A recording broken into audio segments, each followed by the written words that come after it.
Sit back, relax. It's Panhandle Outdoors. And welcome to a familiar face. Y'all watch him almost grow up here on Panhandle Outdoors. It's Michael Cowart, but we call him Captain Michael Cowart. Good morning. Thank you, Coach. I'm happy to be here. We're happy to have you. He's got his captain license now. Already graduated from high school, graduated from Arnold, and you're in college now. Yes, sir. Yes, sir. I'm happy to be able to go to college here and fish and stay home. So. We talking about the term living the dream. Michael is living the dream because exactly he's still going to school. He's got like night classes and all late afternoon. Yeah, yes, sir. I'm being able to run trips in the morning and go to school in the afternoon. So. Yeah. You fish a long time. You fished since you were knee-high to grasshopper, and now you're starting to run trip. What's the name of your company? ShallowTails Adventures Inshore Guide Service. ShallowTails Adventures Inshore Guide Service. Okay, we're going to go through some of these pictures here. Let's see, and they're sort of random, and we're going to talk about them. And let's talk about this one right here first. We got the Emerald Coast Redfish series. Yes, sir. That was the most recent tournament. Heath Lavin and Alan Chase won that one. But I was weighing in. The biggest slot redfish I've ever weighed in Florida was 8.8 pounds. It was an absolute pig. Yeah. And you can see the girth of that thing in the bucket right there. He's fat. That's a healthy one. 8.8 pounds. Yes, sir. All right. Hey, that's a great picture. That was over in Lafitte, Louisiana. Caught that one about a foot away from the troll motor. Just dropped down like I was bottom fishing, but in 2 feet of water, and he ate that ZMan minnow, just sucked it down. No kidding. Yes, sir. That close to the boat. Right there. I mean, I thought he was going to run into the troll motor. You know, a lot of people don't, we talked about it before, a lot of people, when the last 10 or 15 feet, will rush it in really fast, but they're fish close to the boat. Oh, absolutely, especially in Louisiana like that. They don't care. They'll eat it when it's coming out of the water. They're not selective, are they? All right. Here's a good picture. You poling along? That was up in West Bay. That was one of the first times I ever took out my boat when I first got it, and I was just shocked how skinny that boat will get. I was probably 4 inches of water right there. Well, tell us about your boat. What kind of boat you got? I got a Bossman Tortuga. It's the same hull as a Hells Bay Waterman, but the inside's a little bit different, a little bit more economical for someone like me. You can't afford it at Hells Bay yet, but they're great boats. They perform awesome. Okay. How about this picture here? That was in Houma. That was about 3 weeks ago. And that was in Houma, Louisiana, just up in the swamp catching big old redfish like that. They have a lot of tournaments over that way, don't they? Oh yeah, we fished. This will be, next month will be our 3rd one over there this year. Have you learned the area pretty well? It's a lot easier to learn than I thought it would be. You go over there when you first see everything looks the same. But when you got a good GPS, which is crucial because you'll get lost back there in a second. But it's a lot easier to learn than you would think so from looking at the map. You learn to trust your instrument panel, don't you? Absolutely. There's no other way to go. It rarely ever leads you wrong. Yeah. That goes, pilots will tell you that's one of the first things they got to learn how to do. They just got to learn that instrument panel. Same way with fishing. Okay. What about this one? This is down to ICAST, isn't it? Yeah, that was an ICAST. We ran into y'all over there. Yeah, we sure did. And that was me and my dad and a guy we fish against in tournaments, a great guy, Lionel James. He's running trips too. He's a captain over out of Navarre area, Fort Walton. Yeah. So he's a great guy. He also fished for Skeeter and Legendary Marine, but awesome guy. Oh, cool. Okay. And that was back at a seminar at West Marine, just showing people who came how we rig up stuff, tying knots, stuff like that after the seminar. That was one of my favorite ones. They did such a good job over there at West Marine, setting everything up and making us feel right at home. That's a pretty color too. Where was this one? That was back over in Houma as well, Louisiana. And that one, caught that one, and first off, it was a big old 30-inch redfish, but also caught me about 5 pounds of grass when I was reeling in, so it felt like I was bringing in an anchor. They hang out that grass, don't they? Oh yeah, and they'll float up on top of it. You throw it in front of them, they'll hit it, and then they run down in that grass, and all of a sudden you got 10 pounds of grass and 10 pounds of fish. What's the biggest difference fishing Louisiana and say the West Bay or the Panhandle area? What's the biggest difference? In Louisiana, there's fit redfish everywhere, but the better fish are up in freshwater almost. So you'll be catching bass and brim and redfish at the same time. So if you can find that clear fresh water, it's a lot different than you're sight fishing a lot, and you sight fish here as well. But sight fishing over there is a huge deal. You can see we got the tower on the boat. So most of the fish we catch, I mean, probably 20 to 1. 20 of them are caught sight fishing, well, one is just a blind fish you just threw out there. You looking for the tail, or you looking for the swirl? You can see the tail, and most of the time you just see the waters. You get back in that fresh water so clear, and you can just see it's like orange, just floating up on top of the grass like a glowing. It makes your heart beat fast, don't it? Oh man. We know what he's talking about. All right, what about this one here? Tell us about this. That was the IFA Open over in St. Andrews, and that was one of my favorite tournaments I've ever fished. That was a more narrow field, some of the best competition we fished against. We finished, I think, 9th. I remember that. It was tough conditions, but it was awesome being back here at home fishing IFA. Yeah, cool. And let's see, this one here. That was from a while back. That was from last year about this time. And that was the tournament we won over out of Pensacola. Okay. And we were on those kind of fish all day long, just weighed in right at 14 pounds. So that was a fun time. And we got a father-son fishing team. That's a good combination there. Yeah, it is. We try mostly get along for the most part. Yeah. Well, that's awesome. Okay, we're going to take a break and be right back with Michael. Now, let's talk about one of your big sponsors. You fish a lot with ZMan baits. Absolutely. And we have different captains come in and fish with different baits, but I know y'all like to fish with ZMan. Yes, sir. And you were showing me, and y'all were down there at ICAST in their booth. Yep. What do you think about ICAST? Man, is that awesome? Man, that's like a dream come true for a fisherman. I mean, as far as you can see, just booths and fishing stuff, the newest stuff everywhere. Tell us about ZMan. Well, ZMan, they hit it real big this ICAST. They unleashed a bunch of new stuff. And this is one of my favorite things they come out with. Another thing I'll show y'all next time I come on. But this is the ZMan bait binders. And basically, it's just the best storage system for ZMan baits. A lot of people have trouble with it because you can't mix Elastec baits with other baits because they'll mix together and they'll have a reaction and they'll melt into a big old puddle.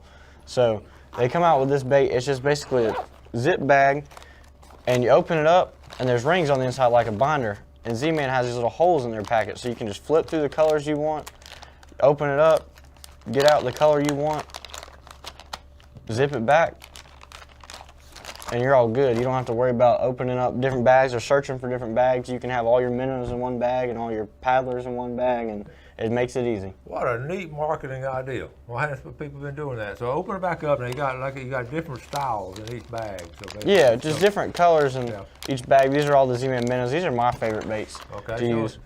Show us your favorite one, some of your favorite colors. And this color right here, this is the red bone color. It's been working great this summer. It's been so hot.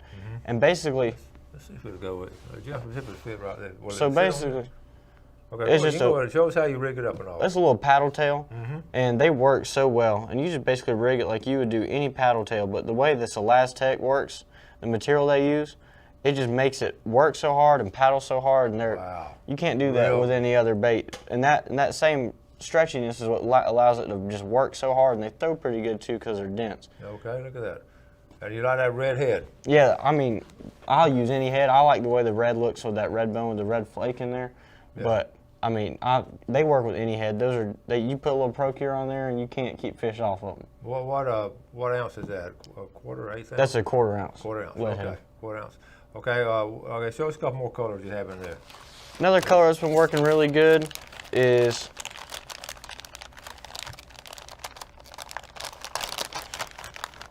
it's called Morning Glory is their color. It's an avocado-looking color with a chartreuse tail. Those been working, as well as the pearl, which I got right on top because I throw these so much. This is just a plain white, and these have been working great too. Just simplicity sometimes is what's best. But all those been working so well, and especially with this hot summer, it's tough to get a lot of fish to eat, but those have been working really good. That you look at those, you know anything about red fishing, and that is really a good combination right there. And it's odd too, it's different parts of the day that are different, different sun angle. You know, do you find that to be true? Oh yeah, and especially with the clarity of the water is really what you can get in some places where you can't even see the bottom, some places crystal clear. What do you like? Show us what you like to fish with in muddy water. What would you I like the darker colors. This color right here really works all water because it's kind of in between. But they get in that muddy water. I throw darker colors. Sometimes that little bit of chartreuse on the tail helps it stand out. But clear water, you got to go with the lighter colors like white and light colors like that. And y'all move around a lot. Let's talk about fishing in general. I know I fished with you and Dad son and Bill Allen. We've all been back and forth out there together, and it's great fishing with y'all. What about when you see some? I know Fred Meyer talked about one of his keys is just cast as far as he can. Absolutely, that is. Everybody thinks that everybody's just. Well, that's so vague, you know. Everyone's you got to throw far, but that is so important. Have the right equipment where you can throw far because. Unlike Louisiana, a lot of times these fish don't want to be close to the boat.